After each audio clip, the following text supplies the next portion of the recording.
নারকেলের পুর ভরা পিঠে আজ বানাচ্ছি পিঠে চাল গুঁড়ি দিয়ে পিঠে। আপনারা সবাই জানো যে এই তিল সংক্রান্তির দিন সবাই বানায় বাড়িতে। তো আজ আমি বানাবো একদম সফট পিঠে, আর খেতেও কিন্তু দুর্দান্ত লাগে এটা। তো চলো কিভাবে বানাই সেটাই দেখা যাক। আর আজ আমি দুটোই পুর দিয়ে বানাবো, একটা হচ্ছে তিল, সাদা তিল, আর একটা হচ্ছে নারকেল, দুটো দিয়ে আজকে বানাবো পিঠে। তো চলো কিভাবে বানাই। একটা গোটা নারকেল সেটা আমি কুড়িয়ে নিয়েছি আগে থেকে, দেখো আমি সাইডে সেটা ভিডিও দিয়ে দিয়েছি।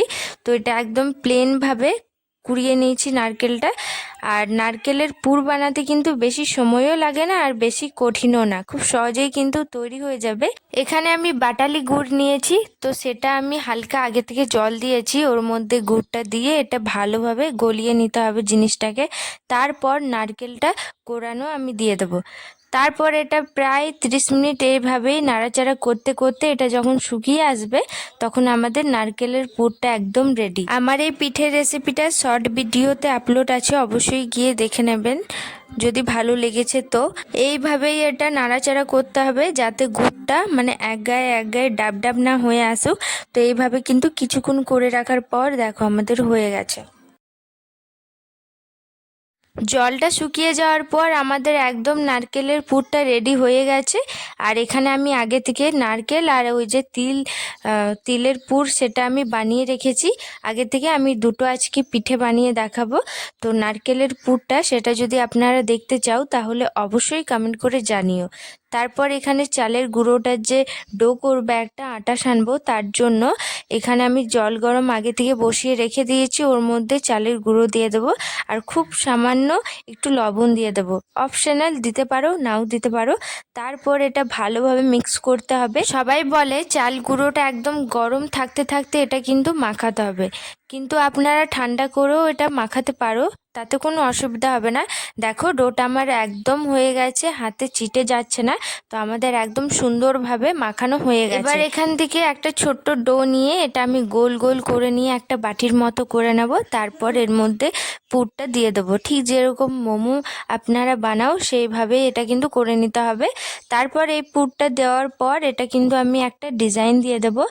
ম্যাক্সিমাম ডিজাইন তো জানি না, তবে একটু আটকালেই হলো। পিঠে কিভাবে বানাই তো আপনারা তো ম্যাক্সিমাম জানো সবাই, তবে পিঠে কিভাবে ভাজা হয় মানে বাসিটা যে রেখে দেওয়ার পর, এক রাত রেখে দেওয়ার পর যে বাসিটা ভাজা হয় পিঠে, তো ওই রেসিপিটা আমার ভিডিওতে আপলোড আছে, অবশ্যই গিয়ে দেখে নেবেন যে পিঠে ভাজার রেসিপি।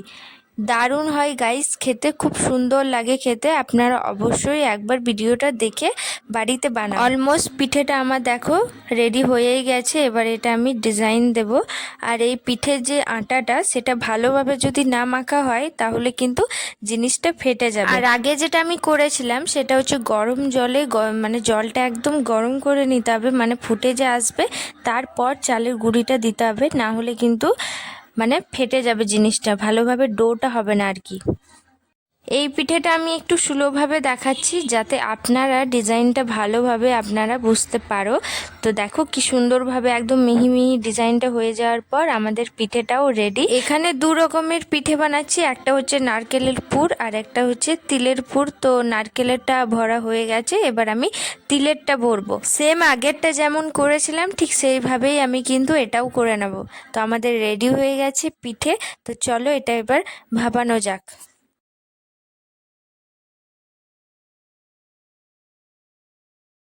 তো এইভাবে আপনারা পিঠেগুলো বানাতে পারো।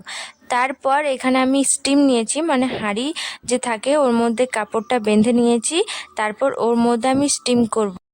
মোমোর যে স্টিমগুলো থাকে সেটা যদি বাড়িতে থাকে তাহলে ওটা দিয়েও করতে পারো, আমি এইভাবে করে নিচ্ছি।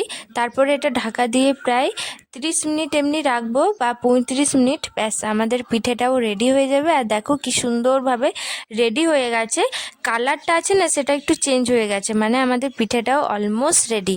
তো চলো এটা নামিয়ে নেওয়ার পর আর একদম গরম থাকতে থাকতে এটা কিন্তু খেতে হবে, না ছাড়া আর পিঠের স্বাদ কিন্তু আপনারা পাবেন না। পরেরগুলোও আমি এইভাবে ভাপিয়ে নেব।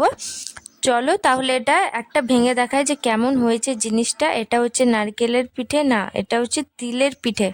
বাহ, খুব সুন্দর হয়েছে। এবার বলুন আমার এই ভিডিওটা আপনাদেরকে কেমন লাগলো, এই রেসিপিটা অবশ্যই কমেন্ট করে জানাও। পিঠের সিজন তো অনেক দিন আগেই পেরিয়ে গেছে, তবে এই মুহূর্তে আমি আপলোড করছি। তো বাই, রাধে রাধে। নেক্সট ভিডিওই আপনাদের সাথে আসছি আবার একটা ভিডিও নিয়ে, নতুন ভিডিও নিয়ে। Bye bye, Radhe.